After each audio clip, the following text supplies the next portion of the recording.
Welcome to the Stress Outlet. My name is Dr. Kimberly Quinn, and little Giovanni and I are out here on the deck, staying out of the rifle fire.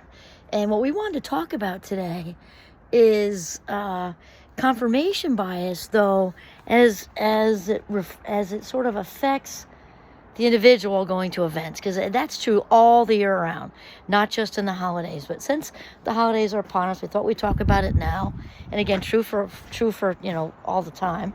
But we like to first say what it is, because some people may not really know what it is. So confirmation bias is unconscious. Any kind of bias is unconscious. So it's coming from the vault. It's important to know that, which is why we have to bring it into awareness, right? So confirmation bias is actually twofold. And many people really, I think, just get the first part of it, which means like-minded individuals, or forget that. Well, it is that, but let's just say one person seeking information we already hold to be true. So one big example that's a very common example is politics. People, hanging out with people who think exactly the way they do, dismissing, anybody else with a different opinion, and sort of, seeking support and evidence to hold up what they already believe in. So that's just a really common example, but it can be any example. It can also be anything in the prejudice family, looking for evidence, that such and such a group, based on behavior, based on what they wear, based on religious attire, religious rituals, or whatever, that that group of people behaves that certain way. That's all confirmation bias. So it's obviously, very dangerous. But here's the thing, that's kind of like the big level. On the holiday level, when we're going to events, let's say, and again, it would work for events any time of the year, in the workplace, family stuff, chosen family, whatever it is. So this is why it's so important to get this and really be aware of confirmation bias, because it can really just, other than those big ways it can throw a wrench in our day, it can throw a wrench in our day just sitting at Thanksgiving. So here's the thing. If we're looking for confirmation bias, if we're confirmation bias in this way, if we're unconsciously looking for, information to support what we already believe to be true at a social thing, it might be something like, maybe you're an adult and you've thought since the beginning of your time, let's say, that your parents favored, they liked your sister best, or they favored your brother, or it's something where you go to a thing and there's that one uncle who's got to stick his nose in everybody's business. It's what he does every year. And it may be true, he does do that every year. We can also have a preconceived notion that so-and-so is super spoiled. As an adult, maybe they grew up like that and now they're still like that, or they're gonna be arrogant at this thing and just be demeaning and whatever. So we can look for evidence to support that, because where the focus goes, the energy flows, and what we look for, we will find. The high majority of the time. So here's the thing, awareness is the key to most problems. And getting them. Kind of derailing them, throwing that off, because when we're aware of our confirmation bias, we can sort of choose to not do that. So actually, I have another good example. It's often with children, but it can be with adults. And one of the reasons I've experienced it is being a Fast Mind Club member, aka ADHD, but the Fast Mind Club is a much more positive way to say that. So let's say with kids, you see it a lot, especially with this particular wiring difference, which is, they kind of, tap somebody on the shoulder, or even smack them, or whatever it is, or do something else to overturn something in the classroom. And right away, often the teacher, oh, there goes her ADHD again, when maybe the kid in front of her was just really annoying and she couldn't take it anymore. And that doesn't have anything to do with her ADHD. That kid was just annoying. And we do that a lot with anxiety and depression. We do it to ourselves. There goes my anxiety again. I knew I'd screw this up. I really like that person, and now we're not dating anymore because there goes my anxiety again. Looking for support for whatever that is to be true. Confirmation bias really throws a wrench in our days, which means it throws a wrench in our lives. And so it's really of utmost importance to be aware of that, so we're not looking for it in other people.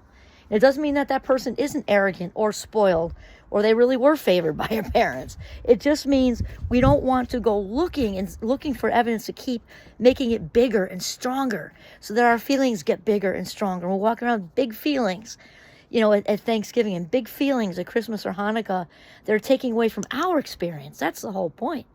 That's the whole point. We can't control anybody else. We can only control what our perception is. So if we can try to shift, as hard as it may be, I'm not saying it's easy, but if we can shift out of that, again, even if they are those things, and those things often happen, we'll see it a little less, which will be therefore better for us, because that person, that annoyingness, that arrogant stuff isn't going to be so front and center when we start to shift into something that's positive about that person. Shift in, maybe they're super thoughtful, maybe they're super funny, and they're good at lightening up, the whole room. Then just try really hard to shift into that and find new evidence. Okay, the other part of confirmation bias, which many people miss, I'm just going to go inside here with all of you and check on the wood stove so I don't burn the house down. Okay, looks like all is well. That's a good thing. Okay, so the other part that people often dismiss or don't know about or whatever with confirmation bias is that, okay, so the first part is that most people know, seeking information to support what we already believe to be true. The second part is dismissing evidence to the contrary. Evidence to the contrary. So let's just take your sister's, your parents' favorite. Again, we're not saying it's not true. Here's the thing, though. Because we're unconsciously really looking to hold that up and make it strong and make it big, we often miss evidence to the contrary of when they do something just for us. Let's say Dad just made some really wonderfully warm and squishy chocolate chip cookies, and he's like, "Shh, come here. Do you want to lick the bowl? Or do you want the first warm one?" And it's you, and it's not your sister. But we're not thinking about that. We don't throw that against the wall to support that she's the favorite. We just dismiss it, that we're the one who got the warm chocolate cookie, or we got to lick the bowl and not her, right? And so we dismiss that stuff naturally, because again, it's unconscious. Now here's the other thing that's very important. Very, very important. So stay with me. We do that with ourselves frequently. If it's like, let's say the fast mind example, we can do that to ourselves.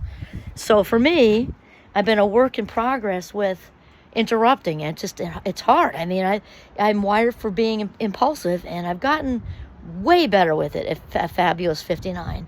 And, so it's easy for us to say, oh, there goes my fast mind again. I interrupted like 3 times. It doesn't mean that you didn't do it. It just doesn't mean to make it bigger. Like, okay, so you interrupted. You're working hard at it. You're not looking for perfection. You're looking for progress. That's very important. Note to self, for the next 15 minutes or so, I'm just going to be mindful, have the tell me more mindset, not say anything, get back on board with waiting for the person to finish talking, leaving a nice pause, and then saying what I have to say.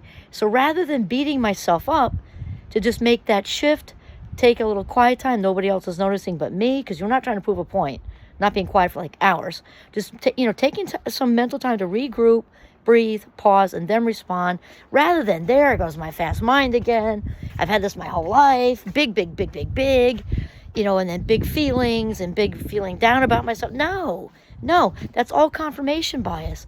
Again, and there goes my depression again. Just when I start to like somebody, I had that second date, and I had to bring up whatever that happened 5 years ago, and I slid down a rabbit hole, and maybe that even happened. But here's the thing: we don't need to make it into. This is my Vermont example. In March, the snow is very wet. It's great for snow for making snow people.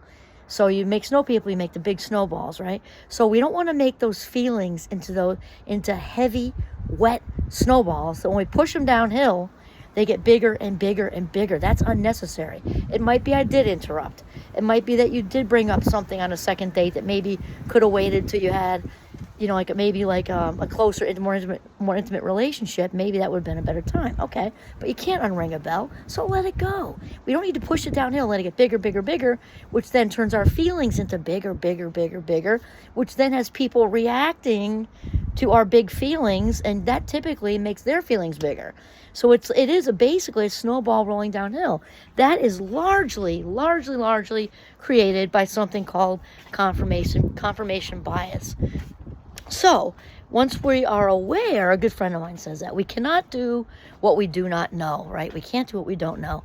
Once we are aware, we become responsible. So whether that's us having sort of experiencing confirmation bias with groups of people out in the world. We talked about the whole prejudice thing. We talked about it in an event, or whether that's having confirmation bias with ourselves and beating up ourselves, focusing on where we are, mistakes we're making, let's say, things we need to work on, rather than focusing on where we sparkle. Okay.